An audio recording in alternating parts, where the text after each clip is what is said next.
Bismillahirrahmanirrahim. Dear student, this is me, Sidra Khalil, your course instructor. So today again we are over here for our lecture of the subject modern novel. As student, you know very well that in previous lecture we started about the novel Heart of Darkness by Joseph Conrad. So we have discussed about the introduction to the writer Joseph Conrad and his introduction of the characters of the Heart of Darkness, and now we are discussing about the detailed summary. I hope so that you have keep in your mind about the characters of the novel Heart of Darkness. If I ask question from you, who is the main character of the novel, so you should know very well that, but now I am telling you about the two main characters are there of this novel. First of all is the Charles Marlowe, and number two is the Kurt's character. So part one, there are the three parts of this novel. So let me start from the part one summary. Heart of Darkness is typically divided into three parts. These parts are not explicitly labeled within the novella, but are often recognized based on shifts in narrative, focus and tone. In part one of the novel, the story begins aboard a boat anchored on the Thames River in London, where an unnamed narrator recounts Marlowe's story to a group of sailors. So try to understand the situation, student, first of all, that the group of people, they were sitting on the Thames River and they were discussing about the things, and an unnamed narrator is there that who is going to ask a question from the Marlowe about his experience over the Congo River. Marlowe, who is also present, begin his tale. Marlowe, the main character in Heart of Darkness, describes his fascination with maps and exploration since childhood, which leads him to pursue a job as a steamboat captain with a Belgian company engaged in ivory trading in Africa. So this is the main context behind getting his job. Why he got his job? Because he is having interest to read a novel, to explore the things, and he is basically, we can say, he is hired to be a pilot of a steamboat up the Congo River to retrieve ivory from the remote interior. Before departing, Marlowe encounters the company's officials, including his aunt. Basically, his aunt is having a reference, he is having some kind of a influential, she is an influential lady and she is having helped her to get a job. Basically, his encounter with his aunt who secures him the job, and the company's chief accountant who appears fastidious and out of place in the rugged African setting. Marlowe discusses his views on colonialism and imperialism, expressing skepticism about the so-called civilizing mission and the exploitation of Africa by European power.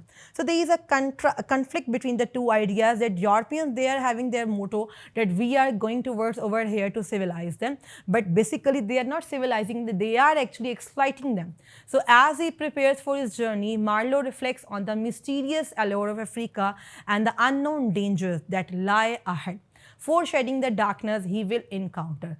Upon arriving in Africa, Marlowe travels to the outer station, Heart of Darkness, where he witnesses the harsh conditions and the mistreatment of the native workers. He meets the station manager, obsessed with efficiency and profit, and begins grasping the colonial enterprise's brutality.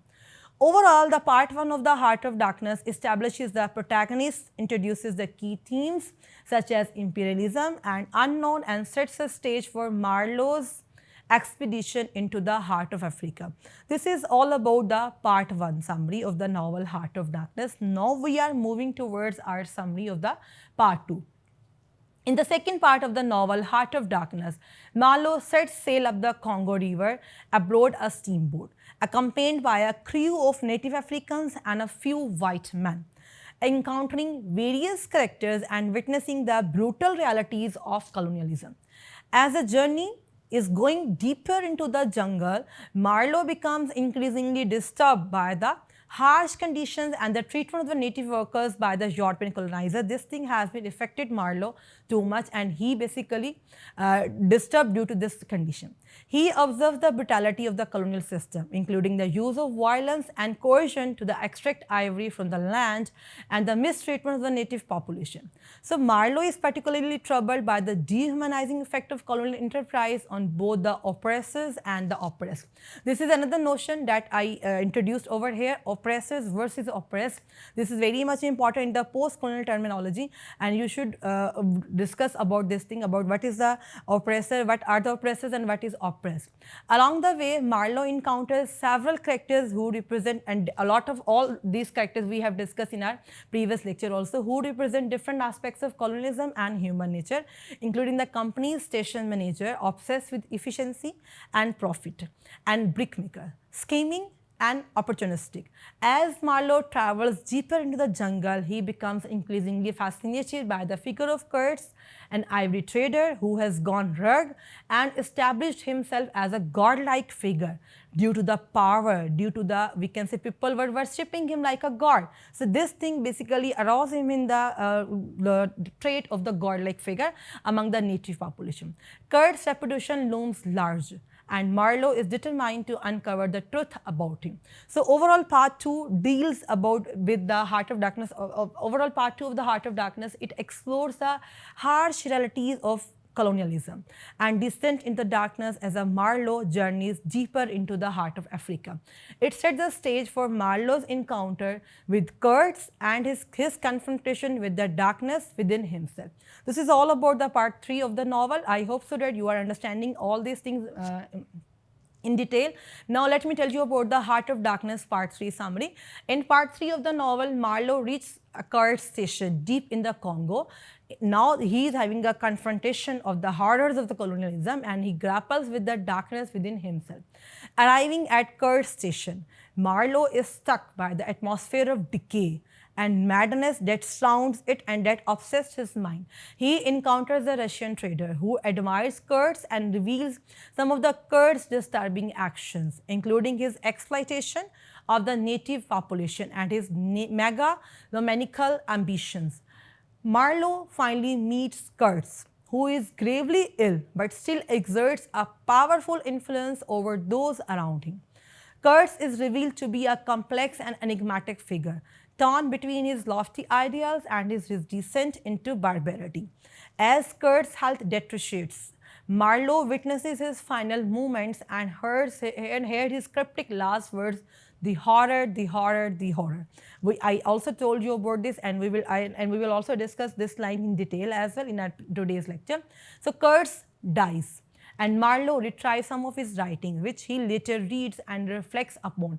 After Kurtz's death, Marlowe returns to Europe and visits Kurtz's fiancée, that is Kurtz intended, I told you when I was discussing the characters, to deliver his final words. He struggles to articulate the truth about Kurtz's character and the horrors he witnesses in the Congo, realizing the darkness within himself and the humanity as a whole. So overall, he impacted the two things altogether. So overall, part 3 of the Heart of Darkness concludes Marlowe's journey into the heart of Africa, that is actually the heart of darkness, and his confrontation with colonialism, brutality, and moral obscurity. It explores themes of power, corruption, and the darkness of the human soul, leaving Marlowe and the reader to deal with the implications of Kurtz's legacy and the truths revealed in the Heart of Darkness. So, dear students, till now we have discussed in detail about all the 3 parts summary in detail. Now I have added over here some of the important quotes of the novel. So Heart of Darkness important, as first of all you should read the whole novel, and I added some of the lines over here, and while reading the novel you must underline all these quotes. So the very important line, the start of the novel, that is about the novel start with these lines. The Nile, a cruising yawl, swung to her anchor without a flutter of the sails and was at rest. The flood had made, the wind was nearly calm, and being bound down the river, the only thing for it was to come to and wait for the turn of the tide. So the explanation of this line is that the novel Heart of Darkness begins with the scene on the River Thames in London, where a group of men are waiting on a boat called the Nile. The opening lines introduces a sense of foreboding and foreshadow the story's exploration of the darkness and morality. The Thames River, usually associated with the British imperialism and exploration, is presented as a somber waterway leading to the unknown, hinting at the hidden darkness within the civilization itself. So over here I added few of the quotes. Next quote that I added over here, there is a taint of death, a flavor of mortality in lies. This is the Marlowe's part 1 at the central station. After listening for a while to the brickmaker, Marlowe expresses his hatred of lies, helping establishing him as a narrator readers can trust and also creating a contrast between his honesty and the hypocrisy of the others who work for the company. Next line is that we live as we dream alone. Marlowe said this line, part 1 at the central station again. Marlowe reflects on the difficulty of communicating experiences. He wants to explain what happened during his voyage to Africa and how it affected him. But he finds it's impossible because his experience is unique to him and because experiences are complex and multifaceted. Speech cannot adequately convey it. Each human is in the end isolated from all others by the uniqueness of his or her experiences. Next line of the novel is that it was a stillness of an implacable force brooding over an inscrutable intention. This is the second part, Marlowe's part 2, traveling up the river. Marlowe describes a trip up the river to the inner station as similar to traveling back to the Earth's earliest beginnings. Earliest civilization, earliest beginnings are there. The word brooding personifies a jungle. The Europeans' antagonist and implacable suggests the utter helplessness of human beings to resist that force. At the same time, humans or at last Europeans cannot understand that force as it has inscrutable intention, which means that his force is alive. It has intention or will, but its desires are unknowable. Next line is, well, that was the worst of it, this suspicion of their not being inhuman. Marlowe's part 2 of the novel, the traveling up the river, while he was traveling up the river, he says this line. Marlowe reflects a European view that the uncivilized Africans are somehow inhuman. Here the negative construction, not being inhuman, allows him to distance himself from the shocking realization that only might the natives be human and thus their mistreatment sinful, but also that he and other Europeans have in their nature something similar to the natives.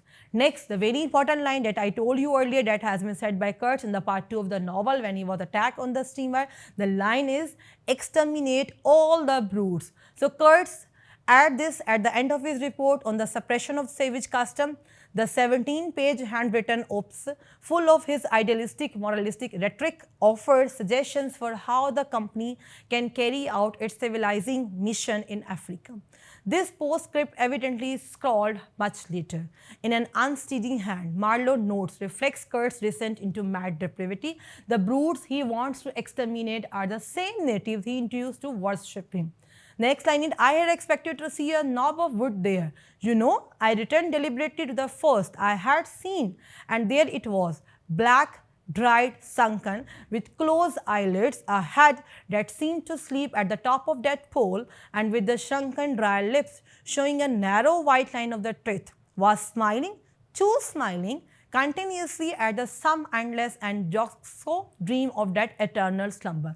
This line has been said by Marlowe in the part 3 when Harlequin in the jungle. Marlowe describes the fence that he sees outside Kurt's station in his recognition that the objects on top of each post are not wooden. After dark hints about Kurt's actions and method, this is the first direct evidence that something horribly wrong had taken place. While Marlowe had seen brutality and an indifferent attitude towards natives lives at the other station, there is something grisly about displaying heads. They are also, with one exception, turned toward the station, so Kurtz can, presumably looking out a window and see the faces of his victims every day.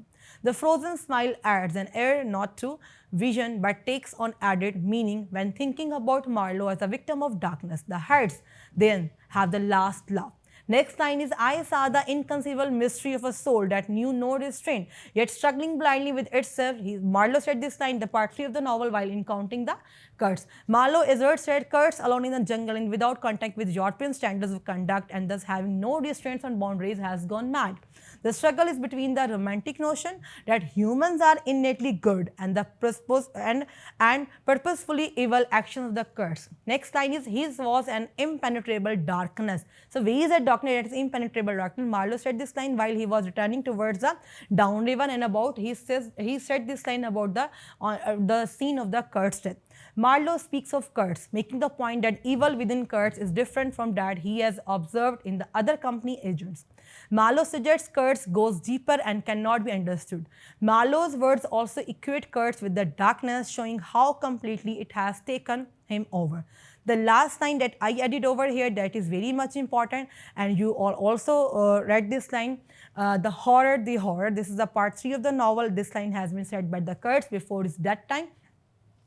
These are the Kurt's last words. He has recognized the abject horror of existence, and without a moral compass, that is all he can see. The horror he described might also be rooted in the meaninglessness of existence. In other reading, he has finally recognized and acknowledged the horror of his own actions. This is a question about this line, that what way on about which thing he said the word the horror, the horror. So dear student, this is all about our today's lecture. I hope so that you understand all the points very well. That so in today's lecture we discuss about all the part summary of this novel and some of the important quotes of the novel that are very much important that you must understand about reading while reading this novel. So thank you so much student listening me. Allah Hafiz. We will meet in next lecture. Stay blessed.